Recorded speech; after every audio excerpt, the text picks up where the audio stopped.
Welcome back, Seekers, to the Triad Experience. This is Ivens. This is Marina.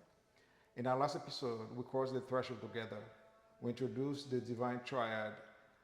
We do the Divine Triad as the blueprint of existence. The Father, the Son, and the Holy Spirit as Binah, the great Divine Mother. We established that 3 is the geometry of existence, but after our last episode, a question naturally arises in seekers: where did the triad come from? Before the Father, the Mother, and the Son, Ivens, what was there? That's a great question. To answer that question, we have to journey past the boundaries of human speech. We have to stand at the edge of creation and look into the mystery of what the ancient Kabbalists called the 3 veils of negative existence: Ain Soph, and Ain Soph Aur. That's exactly what we have to do, and this is what we're going to do today. So when we talk about negative existence, doesn't necessarily mean bad or evil. It means that which cannot be measured, defined, or touched by material senses. Is that correct? That makes perfect sense, right? Because no one can define the existence, meaning the triad. No one can describe them. No one can touch them with physical matter. So you well put it. I totally agree. Great. So today we're going to pull back these 3 veils so we can see how the unmanifested Godhead becomes the living triad inside of us and all around you. Correct. So for us to do that, we have to look at each of the veil separately. So let's step through the first veil, which is Ain. In Hebrew, Ain literally translates into nothingness or no thing. Ain is the primordial void. So that's the first veil. Okay, so I'm sorry, let me stop you for a second. So when a person or anyone hears nothing, automatically they come back to like a black empty room. There's nothing there. But it doesn't necessarily mean it's nothing. Absolutely. Absolute emptiness is still a thing. So Ain is the complete absence of time, space, matter, and even thought.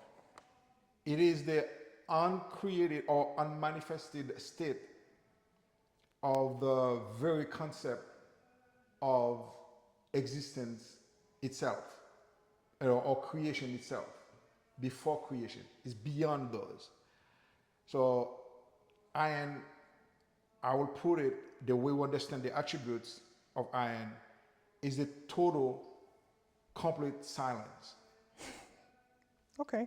How does this silence begin to turn into creation? Bring us to the second veil. That's perfect. Yep. To see how total, complete silence becomes turned into creation. So that's what you said. So that brings us to the second veil. So imagine when Ain start to reflect upon itself, it recognizes its own limitless nature. So at that state, Ain becomes a boundless ocean of potential energy. It has no center, no edges, no beginning, or even end. It is complete in all in all. It is complete in and all on itself. Sorry about that. So I like to think of it like an infinite canvas, right? That has no ending, no creation on it just yet, but just full of potential and everything you can actually do on it. Correct. That's why it's limitless, right? At that stage, it becomes limitless. So that's why it brings us to the second verse, the Ain Soph. So you see, that's the first stage from Ain to Ain Soph. How the Ain becomes Ain Soph. So we just went through that, and as you put it well, it's like an empty canvas with full potentiality. Everything that can be created or that will be created is already present in itself. So he has all of it, all the masterpiece, all the masterwork that you will need or creation will need is already present in Ain Soph. Do you have another question, or you want me to keep going? Oh, if you have more explanation, So please. no, but I was going to touch the third veil, which is Ain Soph Aur, which is the limitless light. So I don't know if you want me to go through that, or if you want to ask a question first Well, before for the listeners to really grasp the concept. Yeah, absolutely. So this is the moment where divine creation contracts? That's correct. So imagine it this way. In Ain Soph, which is the limitless, the infinite, that emerged from Ain, for it to create something finite, from infinite to something finite, it has to retract itself. When it focuses upon itself and decides to create something finite, it concentrates on itself to make space for creation. Because since it's infinite, it's a vast ocean of potential energy, there was nothing that could exist while Ain Soph was there. So he has to retract itself to create that sacred space. Into that sacred space, it flashes a bright, blinding beam of concentrated awareness into the first point of existence. And that beam is Ain Soph Aur, the third veil. So that's how we, as you just mentioned, we just work the seekers through the first veil, the first negative veil, Ain, the second negative veil, Ain Soph, and the third negative veil, Ain Soph Aur. So that gives us the first triad that we were always referring to in our prior episode and in the beginning here as well. I would like that to be clear for the listeners to understand how the triads become itself and how it becomes creation, as you asked me in the first original question. Okay, so how does this limitless light, Ain Soph Aur, actually crystallizes itself to the Father, the Mother, and the Son? Can you explain that process? Sure. For us to do that, we have to follow the light. When the first spark, and we know the first spark coming from the Father, what we call Ain Soph, when the first spark strikes the void, which is what we call the primordial void, Ain, it becomes Ain Soph Aur. It becomes a kether in that framework, right? When the spark strikes the void, it becomes kether. And kether flashes, or kether is the crown, by the way, is the crown. That the source of all in creation. That's the first source of creation. That's kether. And kether flashes into Chokmah, which is wisdom. And that's where, and wisdom is the Father. That's the pure essence, pure spirit, and full will of the Father, which is Chokmah. And now, if we follow the light to Binah, which is the womb, the great divine mother, as we know, a pure light, infinite light, without a vessel, will expand forever, infinitely, and dissipate. So the role of Binah, the womb of Binah, the great divine mother, is like the big vessel that holds, that receives the light, the pure light, cools it down, structures it, and shapes it into form. And that form is the union between the Father's pure light and the Mother's structural form. That's how the Logos, the birth of the Creator is made. The first consciousness is made. The Son is born. So the Son, we call the Son the Logos, which is the union between the Father and the Mother. And that source, the first source of consciousness, that's how it trickles down to us. That's the way we understand it in the Western esoteric, in the Western philosophy. In other culture, in other region of the world, that birth would be understood as a different entity, a different energy. But we're not going to delve into that now. We're going to focus on what we understand, because I'm not a scholar in the Middle Eastern cosmology. I'm a scholar in Western philosophy. So we're going to stick to the Western philosophy understanding to express how the triad becomes the living vessel, the living creation that we're all experiencing currently in this physical body that we are here. So I hope that brings some light to the seekers. No, that was well explained. So the triad is actually Ain Soph Aur brought into form.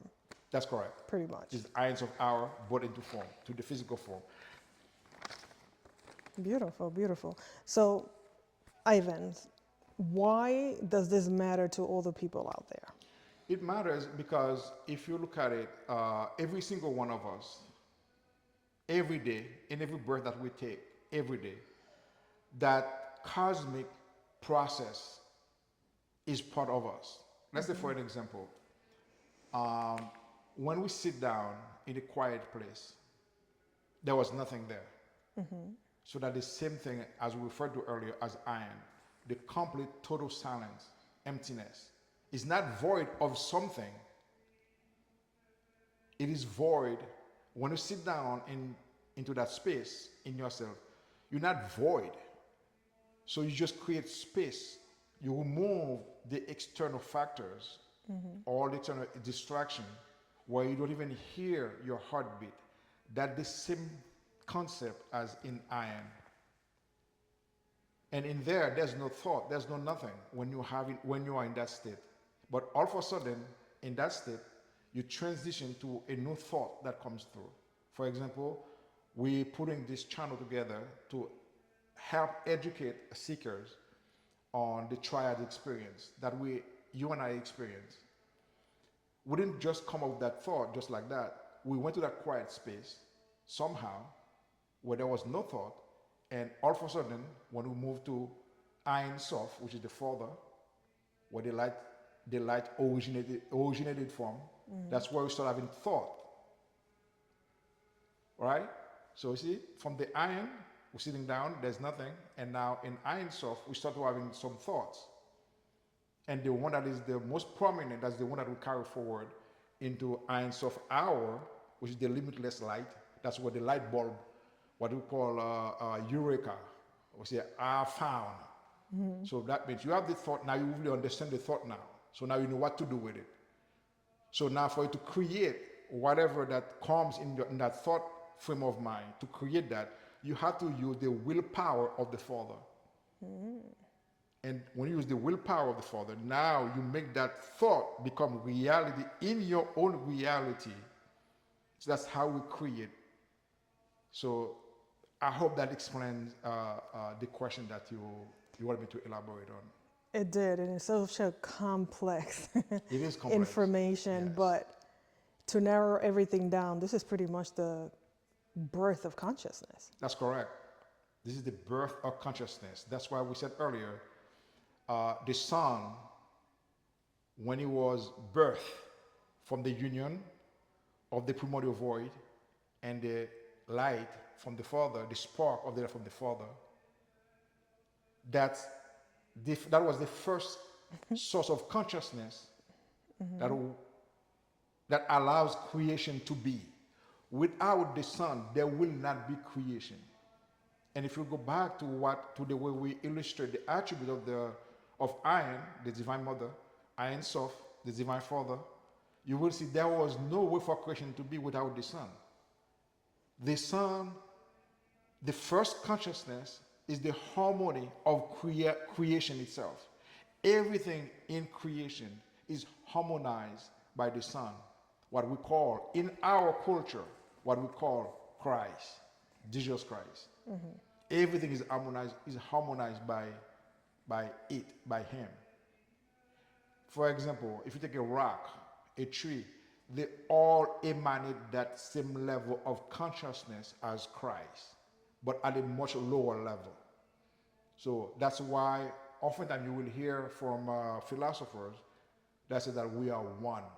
Although you are my wife, but you and I are one. There's no difference between you and I. Why? Because we share the same consciousness, the same primordial consciousness, the same original consciousness that emanated from the source of the limitless light that we call Ain Soph Aur. Right. So this reminds me of the macrocosmos, and we are the microcosmos. That's correct. The macrocosmos, that's what we refer to as the triad, the primordial triad, right? That's not even creation, that's existence, right? But us, since we emanate from them, we are a microcosm at this much lower scale of the original source of all there is as the living triad. So we all have that triad in us. That's the reason why it matters to every single one of us. Yes, this makes sense.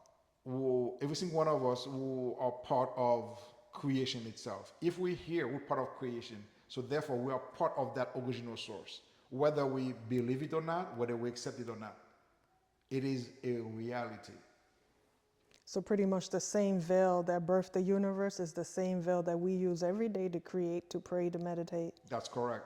That the same veil, even if you prepare a meal, that the same veil at a much lower frequency, at a much lower level that you use.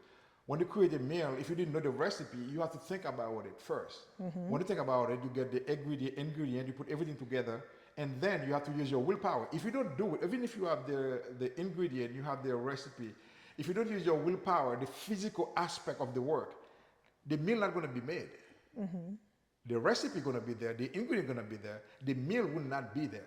That the same aspect on a micro level or macrocosmic level compared to the macrocosmic from the source of all there could be, like you said before, the canvas, the empty canvas. I love that. This is actually a very good lesson so people can understand how consciousness even comes about. And because it is so complex, I love the simplicity of the explanation, which is excellent. No, that's good. That's the purpose. Like you and I, when we set up the channel, we wanted to make sure this subject that we discussed, no matter how complex they are, we will pray on them. We'll ask the Divine Mother for guidance. We'll ask the Divine Triad for guidance, for us to bring it down to our seekers, to our fellow brothers and sisters together, so that they can understand it in a very minute level, the same way you and I understand it. So that's the purpose of the channel, and I hope that we have achieved or delivered on that objective that you and I set forth. Absolutely, and I hope you guys enjoy the channel. I hope you enjoy the episodes. Please subscribe and follow us. Please comment.